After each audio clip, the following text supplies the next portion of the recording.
आपण यावेळेला पाहिलेल्या आहेत। याच संदर्भात अधिक चर्चेसाठी भाजपचे नेते प्रवीण दरेकर आपल्यासोबत आहेत, त्याचबरोबर शिवसेनेचे अखिल चित्रे देखील आपल्यासोबत जोडले गेले आहेत। दोन्ही मान्यवरांचं मी यावेळेला स्वागत करतो।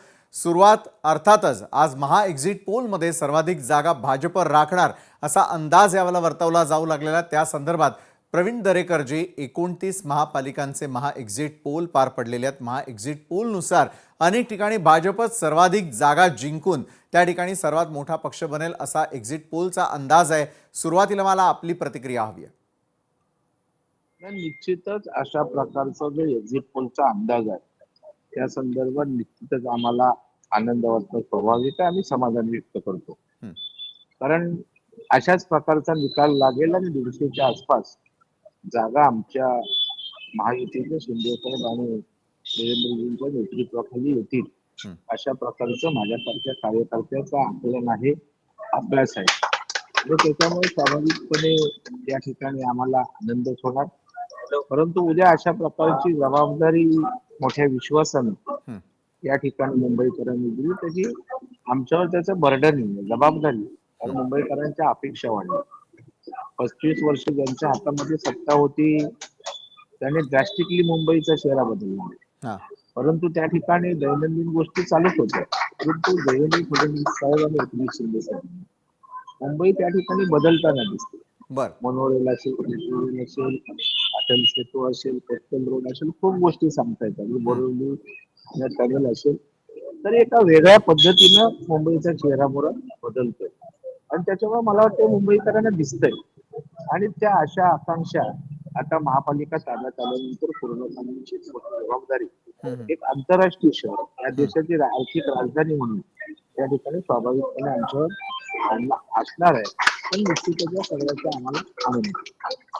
बरोबर आहे प्रवीणजी, मी आपल्याकडे पुन्हा एकदा येईल। अखिल चित्रे देखील आपल्यासोबत आहे। अखिलजी, ठाकरे बंधूंचं एकत्र येणं, त्यानंतर मराठी संदर्भातला झालेला प्रचार आणि त्यानंतर एक्झिट पोलचे सध्या येणारे अंदाज, मूळ निकाल जरी उद्या लागणार असला तरी यामध्ये कितपत फरक पडू शकतो असा तुमचा अंदाज आहे? दुसरीकडे भाजपला मात्र घवघवीत यश मिळतंय, ठाकरे बंधूंच्या यशाचं काय?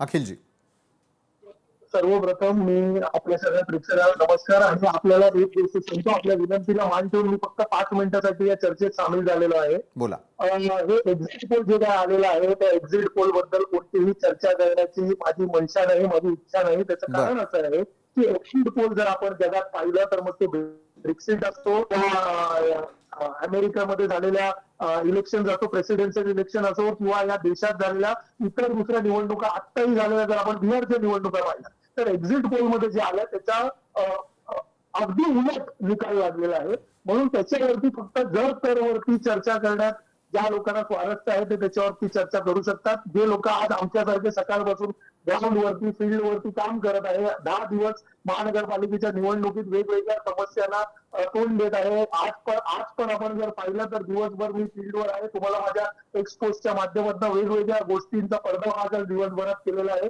दिवसभर प्रत्येक बूथ वरती जिथे जिथे शक्य असेल जायला मुंबईभर शिवसेना, उद्धव बाळासाहेब ठाकरे या पक्षाचे आणि मनसेचे पदाधिकारी हे फिरत आहेत, सगळीकडे मतदार उतरवत आहेत। तर अशा प्रकारे जे आता पण आपण ब्रेकवर जायच्या आधी आपण एका मोठ्या ताईचं एक काहीतरी वक्तव्य वगैरे दाखवलं। काय आहे, जे लोक फक्त घरी बसून आहेत मेकअप लावून, त्यांना फक्त दिवसभर काहीतरी ते पण कॅमेरा घेऊन जात पण नाही, त्यांचा व्हिडिओ घ्यायला घरी स्वतःच बसून व्हिडिओ बनवून काही बोलू शकतात दिवसभर दिवस रात्र। त्याच्याबद्दल आमचं काय, it is a democratic country, त्यांना काय आम्ही अडवू शकत नाही।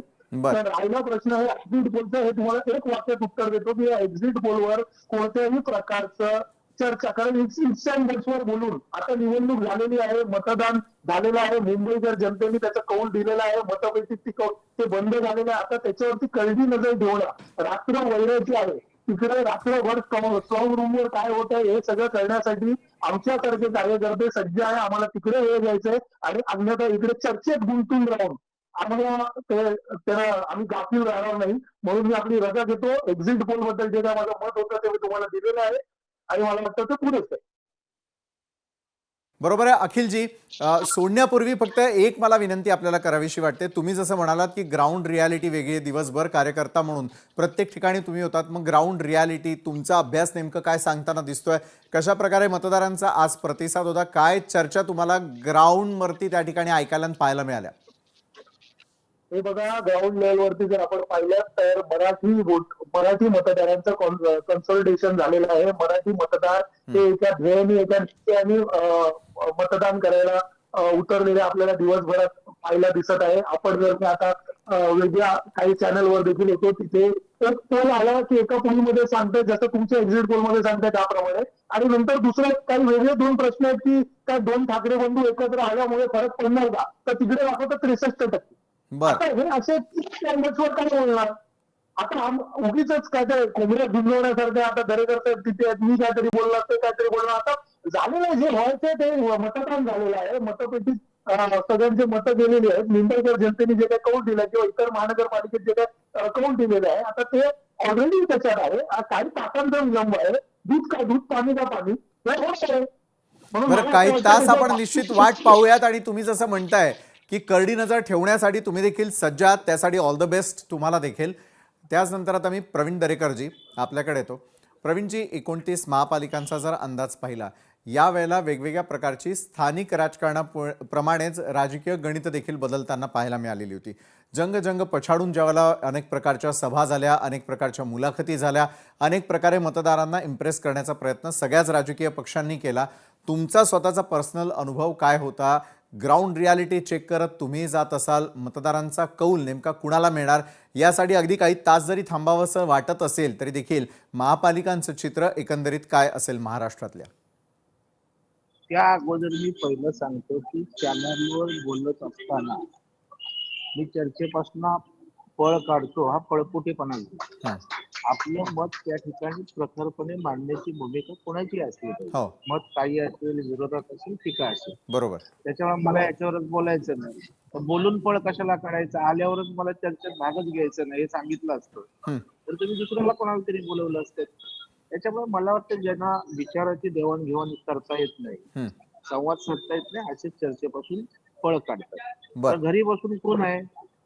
मुंबई महानगरपालिकेच्या निवडणुकीत किंवा महाराष्ट्राच्या निवडणुकीत माननीय राज्याचे मुख्यमंत्री देवेंद्र फडणवीस साहेबांनी किती सभा घेतल्या?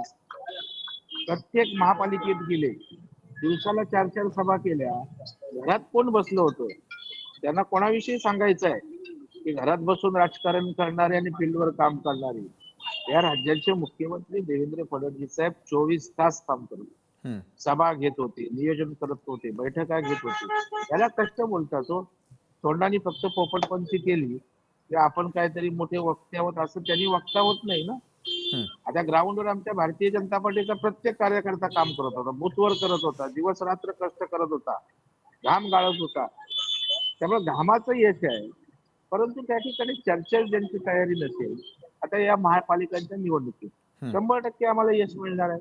हं, तर हं, आम्ही 100% यश मिळणार आहे बोलले की बोलणार बघा यांना अगोदरच निकाल माहिती आहे. अरे आम्हाला आमच्या कष्टावर विश्वास आहे, परिश्रमावर विश्वास आहे, जनतेचा आमच्या नेतृत्वावर विश्वास आहे, आमच्या पक्षावर विश्वास आहे. तुमच्या लोकांचा विश्वास नाही, त्याच्यासाठी आगपाकड तुम्ही चॅनलवर किंवा आमच्यावर कशासाठी करता? हं.